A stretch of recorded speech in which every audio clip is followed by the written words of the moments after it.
Can FIFA still unite the world? That is the question that is being asked around the world.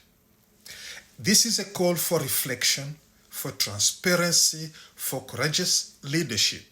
For generations, the FIFA World Cup has been more than a football tournament.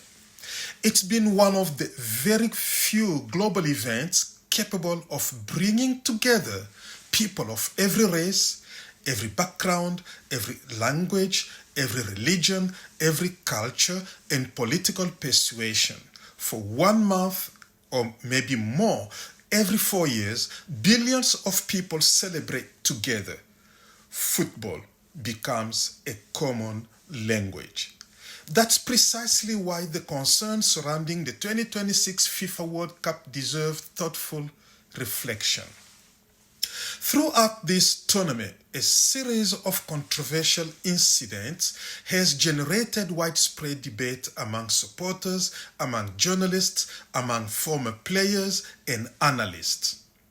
Even politicians have chimed in. Questions are being raised about refereeing decisions, tournament organization, disciplinary rulings, travel arrangements affecting certain teams and players and officials, and the consistency with which FIFA rules have been and are being applied. Whether every criticism is ultimately justified is almost beside the point. Leadership is not judged only by facts established like in a courtroom. It is also judged by public confidence. In this context, perception matters a lot. When enough people begin asking whether decisions are fair, transparent, and consistently applied, trust begins to erode. Even if many decisions were made in good faith, a growing perception of inconsistency can become as damaging as actual misconduct. History teaches us that institutions rarely fail because of a single incident. They weaken when people gradually lose confidence that the rules apply equally to everyone. Around the world, many supporters have voiced concerns about issues ranging from refereeing controversies to questions surrounding tournament administration.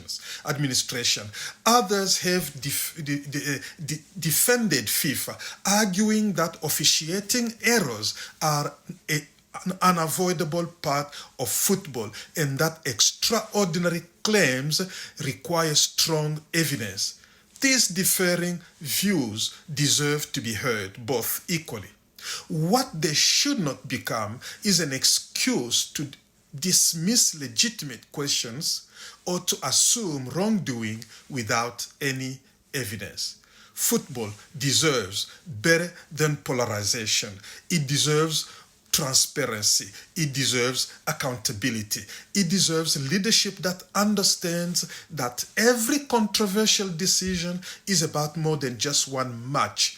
It affects the credibility of an institution that many children, millions of children around the world look up to, and billions of adults invest their emotion in all year long. For many of us, particularly those whose nations have experienced colonialism, conflicts, or historical injustices, questions of fairness resonate much deeper. We naturally pay close attention to whether powerful institutions apply rules consistently. That perspective deserves to be acknowledged respectfully, even as individual claims should be examined carefully and supported by evidence. The World Cup has always represented hope. It reminds humanity that competition can unite all of us rather than divide. That is why FIFA's greatest responsibility is not merely organizing matches. It is also and mostly protecting trust. If supporters across continents begin believing that football is no longer decided solely on the pitch, the greatest loss will not be one trophy or one tournament or one game alone. It will be the credibility of the game itself.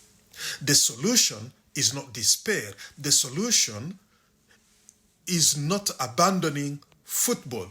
The solution is stronger governance, greater transparency, independent accountability, and a renewed commitment to ensuring that every nation, large or small, is treated with equal dignity under the laws of the game alone.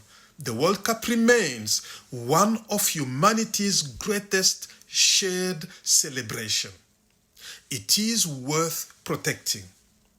Because when football loses the world's trust, the world loses something much bigger than football. Let's go.